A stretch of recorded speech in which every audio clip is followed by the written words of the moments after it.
നമസ്കാരം. ഇറാനെതിരെ ഇസ്രായേലും അമേരിക്കയും നടത്തുന്ന സംയുക്ത ആക്രമണം 5-ാമത്തെ ആഴ്ചയിലേക്ക് കടക്കുമ്പോൾ സ്ഥിതിഗതികൾ കൂടുതൽ ഗുരുതരമായി മാറുകയാണ് എന്നാണ് ഏറ്റവും ഒടുവിൽ ലഭിക്കുന്ന റിപ്പോർട്ട്.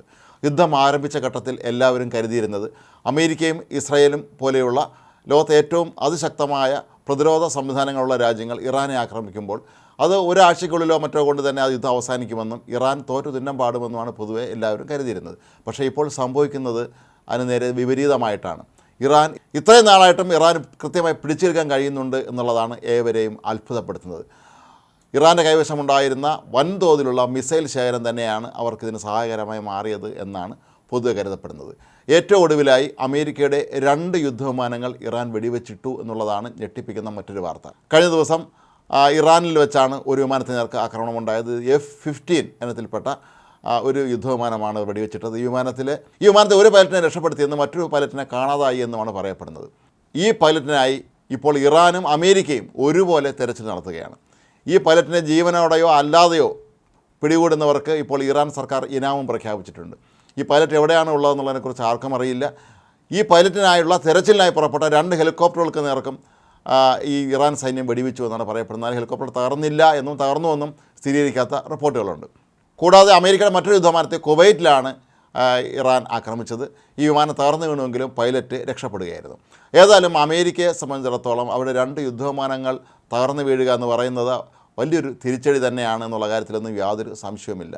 ഡൊണാൾഡ് ട്രംപ് പലതവണ തങ്ങൾ ഇറാനെ പൂർണ്ണമായി നശിപ്പിച്ചു, അവരെ ഞങ്ങൾ വധിച്ചു, കൊന്നു എന്ന് വരെ അദ്ദേഹം പലപ്പോഴും പ്രഖ്യാപിച്ചിട്ടുണ്ടായിരുന്നു. പക്ഷേ അപ്പോഴും ഇറാൻ അതിശക്തമായ തോതിലുള്ള ഈ ഒരു ആക്രമണം നടത്തിക്കൊണ്ടിരിക്കുന്നത് അമേരിക്കയെ സംബന്ധിച്ചിടത്തോളം അല്ലെങ്കിൽ ഇസ്രായേലിനെ സംബന്ധിച്ചിടത്തോളം തന്നെ അങ്ങേയറ്റം അമ്പരപ്പിക്കുന്ന ഒരു കാര്യമാണ്.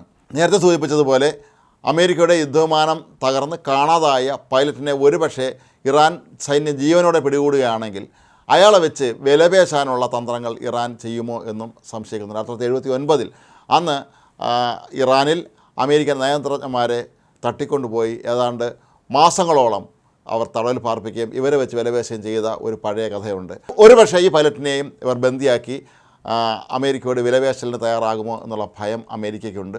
അപ്പോൾ എന്തായാലും ട്രംപിന് തന്ത്രങ്ങൾ പാളുന്നു എന്ന് തന്നെയാണ് നമുക്കിതിൽ നിന്ന് മനസ്സിലാക്കാൻ കഴിയുന്നത്. ട്രംപ് ഉദ്ദേശിച്ച കടവിൽ കൊണ്ട് അടുപ്പിക്കാൻ ഒരിക്കലും അദ്ദേഹത്തിന് കഴിയുന്നില്ല എന്നുള്ളത് മറ്റൊരു വശം. ഇടയ്ക്കിടയ്ക്ക് ഓരോ അവകാശവാദങ്ങൾ ട്രംപ് നടത്തുന്നതല്ലാതെ യഥാർത്ഥത്തിൽ എന്താണ് സംഭവിക്കുന്നത് എന്നുള്ള ഒരു ചോദ്യം ഇപ്പോഴും ഇവിടെ അവശേഷിക്കുന്നു. മാത്രമല്ല ഗൾഫ് രാജ്യങ്ങളിലുള്ള അമേരിക്കയുടെ സൈനിക താവളങ്ങൾക്ക് നേരെ നിരന്തരമായി മിസൈൽ ആക്രമണം ഇപ്പോഴും ഇറാൻ തുടരുകയാണ്. ഇത് ഗൾഫ് രാജ്യങ്ങളിലെ സാധാരണക്കാരുടെ ജനജീവിതത്തെയൊക്കെ തന്നെ ഇത് ബാധിക്കുന്ന അവസ്ഥയിലേക്ക് മാറിക്കഴിഞ്ഞിരിക്കുന്നു. അമേരിക്കയുടെ ഗൾഫ് രാജ്യങ്ങളിലെ സൈനിക താവളങ്ങൾ എത്രത്തോളം സുരക്ഷിതമാണെന്നുള്ളത് സംശയം പോലെ ഉയർത്തുന്ന രീതിയിലാണ് ഇപ്പോൾ ഈ ആക്രമണങ്ങൾ നടക്കുന്നത്. നിരന്തരമായി ഒരു വലിയ കൂട്ടം മിസൈലുകളാണ് ഇത്തരം കേന്ദ്രങ്ങൾ ആക്രമിക്കാനായി ഇറാൻ ഉപയോഗിക്കുന്നത്. ഇറാൻ തങ്ങളുടെ കൈവശമുണ്ടായിരുന്ന വലിയൊരു മിസൈൽ ശേഖരത്തിൻ്റെ ദൃശ്യങ്ങളും ഈയിടെ പുറത്തുവിട്ടിരുന്നു. കൂടാതെ ആഴ്ചകൾക്ക് മുമ്പ് ഇന്ത്യൻ മഹാസമുദ്രത്തിലുള്ള ഡിഗോ ഗാർസിയയിലുള്ള അമേരിക്കയുടെയും ബ്രിട്ടൻ്റെയും സൈന്യത്താവളത്തിലേക്ക് 4000 കിലോമീറ്റർ ദൂരം പറന്നെന്ന് ഇറാൻ്റെ ബാലിസ്റ്റിക് മിസൈലുകൾ ആക്രമണം നടത്താൻ ശ്രമിച്ചിരുന്നു. എന്നാൽ ഈ മിസൈലുകൾ തകർക്കാൻ അമേരിക്കയ്ക്ക് കഴിഞ്ഞിരുന്നു എങ്കിൽ പോലും അത്രയും ദൂരം എത്താൻ ഇവരുടെ മിസൈലുകൾക്ക് കഴിഞ്ഞു എന്നുള്ളത്. എന്നാൽ ഈ ഒരു സംഭവം ഇന്ത്യൻ മഹാസമുദ്രത്തിൻ്റെ വിവിധ ഭാഗങ്ങളിലുള്ള രാജ്യങ്ങളെ അമ്പരപ്പിലാക്കിയിട്ടുണ്ട്. അതുകൊണ്ട് തന്നെ ആയിരിക്കാം അമേരിക്ക അവിടെ 2 യുദ്ധവിമാനങ്ങൾ ശ്രീലങ്കയിലെ ഒരു വിമാനത്താവളത്തിൽ ഇറക്കിക്കോട്ടെ എന്ന് അനുമതി തേടിയപ്പോൾ ശ്രീലങ്കൻ സർക്കാർ അതിന് അനുമതി നിഷേധിച്ചത്. ഒരുപക്ഷെ മാലദ്വീപിനും ശ്രീലങ്കയ്ക്കും എല്ലാം അടുത്തായി ഇന്ത്യൻ മഹാസമുദ്രത്തിൽ സ്ഥിതി ചെയ്യുന്ന ഡിഗോ ഗാർസിയയിൽ അമേരിക്കയ്ക്കും ബ്രിട്ടനുമൊക്കെ തന്നെ സൈനിക താവളങ്ങളുണ്ട്. ഇവിടെയാണ് അവരുടെ പല വിമാനങ്ങളും കപ്പലുകളൊക്കെ തന്നെ സൂക്ഷിച്ചിരിക്കുന്നത്. ഏതായാലും ഈ സ്ഥലങ്ങൾ പോലും ഇറാൻ ലക്ഷ്യമിടുന്നു എന്ന് പറയുന്നത് ഈ രാജ്യങ്ങളെ സംബന്ധിച്ചിടത്തോളം വലിയൊരു ഭീഷണി തന്നെയാണ്. അതുകൊണ്ട് തന്നെ ആയിരിക്കും അവർ ഇതിൽ നിന്നെല്ലാം ഒഴിഞ്ഞു മാറുന്നത്. ഏതായാലും അമേരിക്കയുടെ 2 യുദ്ധവിമാനങ്ങൾ തകർത്തു എന്നുള്ളത് ഇറാനെ സംബന്ധിച്ചിടത്തോളം വലിയൊരു നേട്ടമായിട്ട് തന്നെ കണക്കാക്കേണ്ടി വരും.